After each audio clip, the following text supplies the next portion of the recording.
दादरमधल्या हनुमान मंदिराभोवती एक वादाची ठिणगी पडली आहे। आपण या संदर्भात जाणून घेण्यासाठी आपल्यासोबत आहेत आता या हनुमान मंदिराचे विश्वस्त साहेब। आपण पाहिलं असेल तर या मंदिराभोवती एक वादाची ठिणगी पडली आहे। काल उद्धव ठाकरेंनी पत्रकार परिषद घेऊन अनेक गोष्टी समोर आणल्या। या संदर्भात आपलं काय म्हणणं आहे?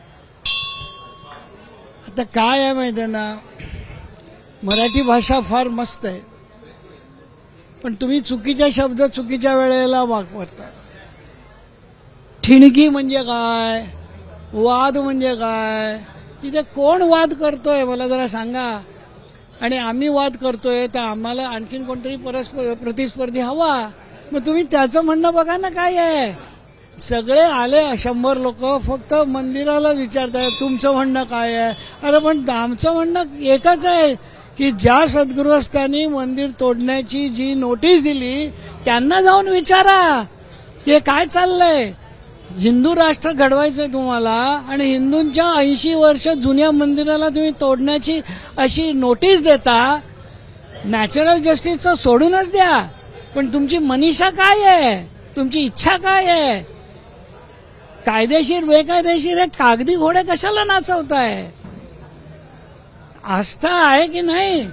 हिंदू म्हणून काही तुम्ही म्हणता ना, मग कमीत कमी ही तर अपेक्षा असणारच ना की आम्हाला विचारावं। न विचारता कसं करता आणि कसली डेव्हलपमेंट करताय, कसला कोणाचा विकास करताय? शेजारी केस करताना केलंय त्याचा विकास केलात, शेजारी हॉटेल काढलं प्रायव्हेट त्याचा विकास केलात, इथे केमिस्टचं दुकान काढलं त्याचा विकास केलात। अरे कसला विकास आम्हाला दाखवा ना। मंदिर तुम्हाला कुठे अडथळा आहे? हा, हे मात्र होऊ शकतं की ही जागा मोक्याची आहे, करोडो रुपयाची याची किंमत आहे, हे तोडून तुम्हाला मॉल बांधायचा आहे का? ती जागा तिकडे पुन्हा विकायची आहे का लोकांना?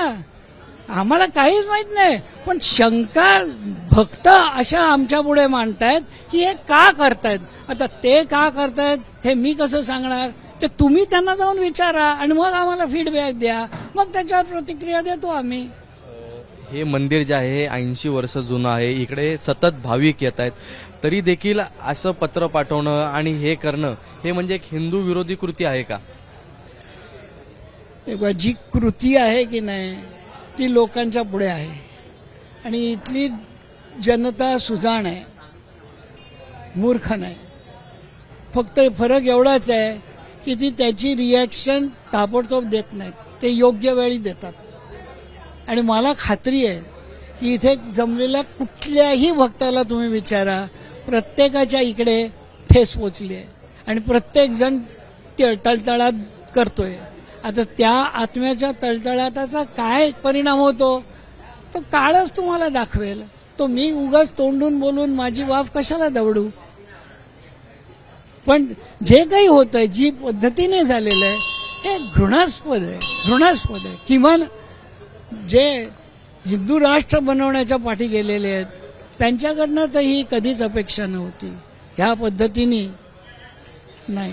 आणि हे माझं नाही, हे सर्वसामान्यच होतंय। आता प्रत्येक जण आपली प्रतिक्रिया देण्याची पद्धत त्याची निरनिराळी आहे। इथे जास्तीत जास्त सुखवस्तू लोक आहेत, जास्तीत जास्त लोक शिकलेली आहेत, इथे येणारी लोक ही नोकरीवरची लोक आहेत, इथे साधे कष्टकरी पण येत आहेत। इथे 5 हॉस्पिटल्स आहेत, तिथे 4 महाविद्यालय आहेत, तिथे जाणारे विद्यार्थी येत आहेत, भगवंताचे आशीर्वाद घेऊन पुढे येत आहेत। त्यांची एक श्रद्धा आहे, त्यांना असं वाटतं की इथे येऊन दर्शन घेऊन गेलो ना तर आजचा माझं जीवन चांगलं जाईल। या श्रद्धेला तुम्ही देणार का ठोस?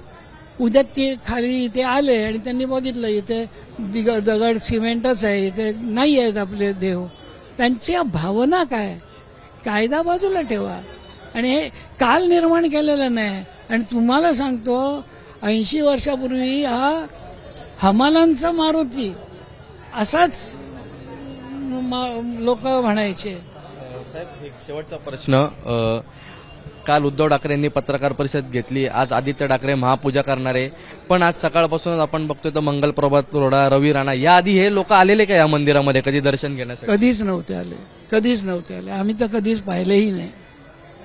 ही जी नावं घेतलीत त्यांचा कधीही संबंध नाही. आता बाल बजरंग दलाची काही लोक आले त्या लोडाजींच्या बरोबर, त्यांना कधीच आम्ही बघितलं नाही. आता त्यांचा आणि हनुमानाचा असू शकतो संबंध. ते आले एक हनुमान भक्त म्हणून, तर चांगली गोष्ट आहे. त्यांनी येऊ नये असं आमचं कधीच म्हणणं नाही.